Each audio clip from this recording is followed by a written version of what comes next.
कि नरसिंह अवतार बैसाख के महीने में हुआ, कुर्मा अवतार बैसाख के महीने में हुआ, हयग्रीव अवतार बैसाख के महीने में हुआ, परशुराम अवतार बैसाख के महीने में हुआ, माता जानकी का अवतार बैसाख के महीने में हुआ। आखिर बैसाख के महीने में, माधव महीने में इतनी महत्वता क्यों?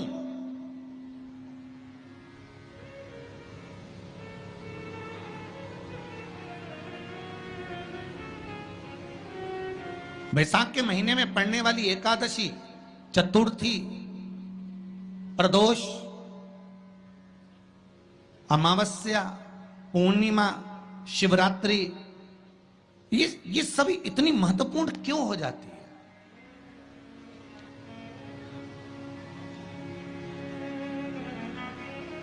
इसकी महत्वता इतनी प्रबल क्यों हो जाती है? किस लिए? क्योंकि बैसाख का जो महीना पड़ता है, सूर्य की संपूर्ण तपन, सूर्य देव अपने पूर्ण तेज के साथ में, पूर्ण तेज के साथ में मृत्यु लोक के निवासियों पर, चाहे जलचर हो, थलचर हो, वायुचर हो, चाहे जो जीव हैं, उस पर जब किरण फेंकते हैं तो संसार का जो मनुष्य है उस पर जब ताप पड़ता है तो ताप पड़ने के कारण उसके मुख से भगवान का नाम निकल ही जाता है, स्मरण नाम निकल ही जाता है। जब उसके मुख से भगवान का नाम निकलता है तो वो भगवान की शरणागति खुद ग्रहण कर लेता है स्वयं।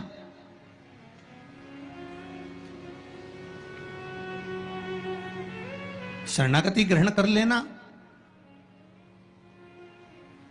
बैसाख की पोथी पढ़ते हो आप लोग? आप में से अगर कोई पढ़ता हो बैसाख महीने की पोथी, तो उसमें एक वर्णन आता है, शुक्ल पक्ष की नवमी तिथि, बैसाख महीना, पीला चंदन घिसकर उस चंदन को एक सुंदर पीपल का कोमल पत्ता, कोमल पत्ता मतलब एकदम, एक तो पीपल का होता है कड़ला पत्ता, एकदम कड़क हो जाता है, और एकदम होता है कोमल पत्ता।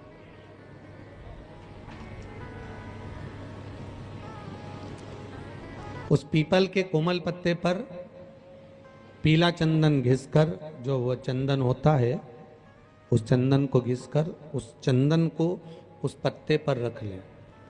और महाराज उस पत्ते को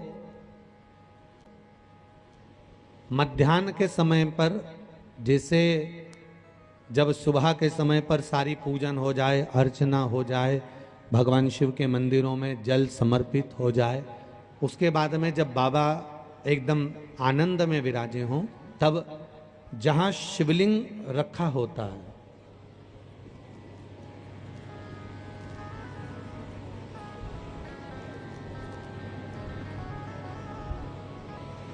जैसे ये शिवलिंग है और ये कटी भाग जहां शिवलिंग रखा हुआ है, इस कटी भाग पर जहां शिवलिंग रखा है उसके पास में ही 3 उंगलियों से चंदन का लेपन उस कटी भाग पर करना है। जो उंगलियां लगी रहेगी उसी को अशोक सुंदरी वाली जगह पर स्पर्श करना है, और अशोक सुंदरी वाली जगह पर स्पर्श कर कर कुछ देर तक चंदन लगे रहने देना है। उसके बाद में उस चंदन को वापस निकाल कर लेकर आना है।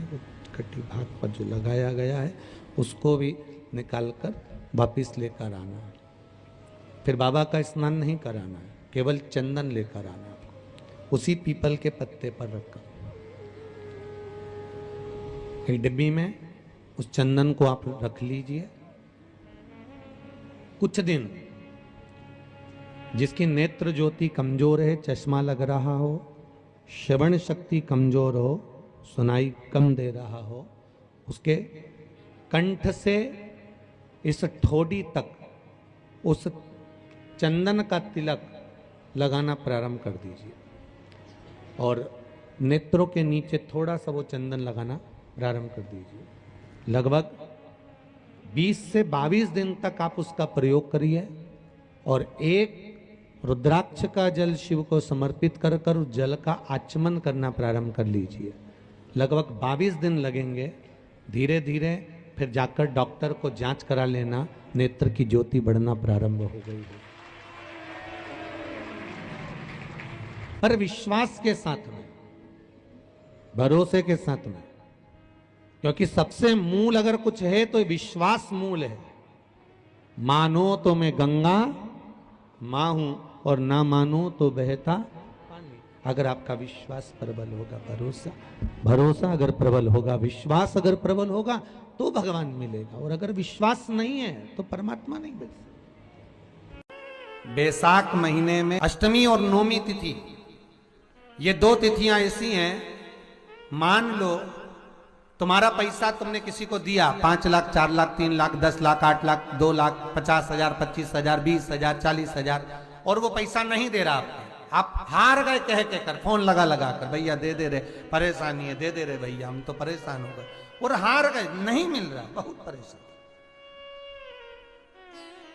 तो महाराज या नौमी तिथि के दिन आप मां जगतजननी जगदम्बा का शिव के साथ में, शिव शक्ति का स्मरण कर कर देवी के नाम की 9 आहुतियां, सूखे बीले की, मतलब बीला जो सूख चुका है, फल जो सूख चुका है, उसकी 9 आहुतियां अग्नि में शंकर और सती के नाम से, शंकर और शिव के नाम से समर्पित करें।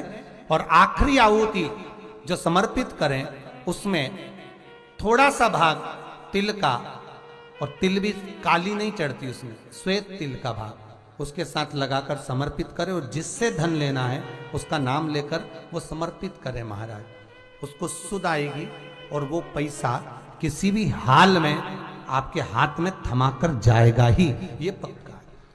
उसकी आहुतियां है।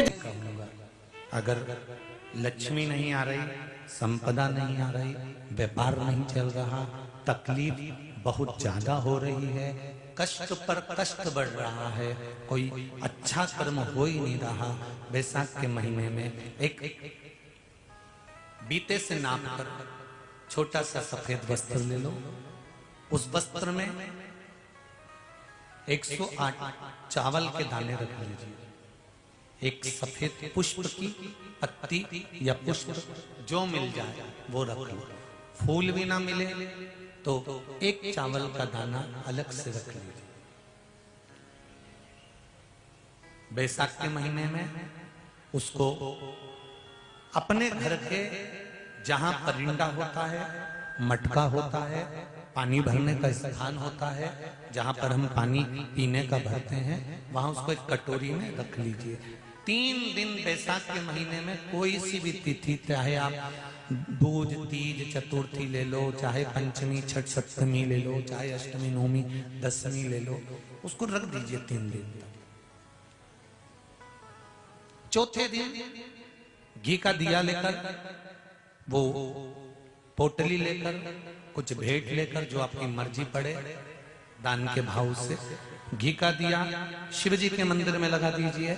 और जो पोटली और जो भेंट है वो किसी भी ब्राह्मण जन को, गुरुजन को, किसी को भी प्रदान कर दीजिए उसको। अगर ब्राह्मण जन, गुरुजन नहीं ले तो कोई इसका मोल तत्व समझता हो, कोई सौभाग्यवती माताएं हो, कोई बहन बेटियां हो, उनको भी आप दे सकते। ये लक्ष्मी की वृद्धि करने का, संपदा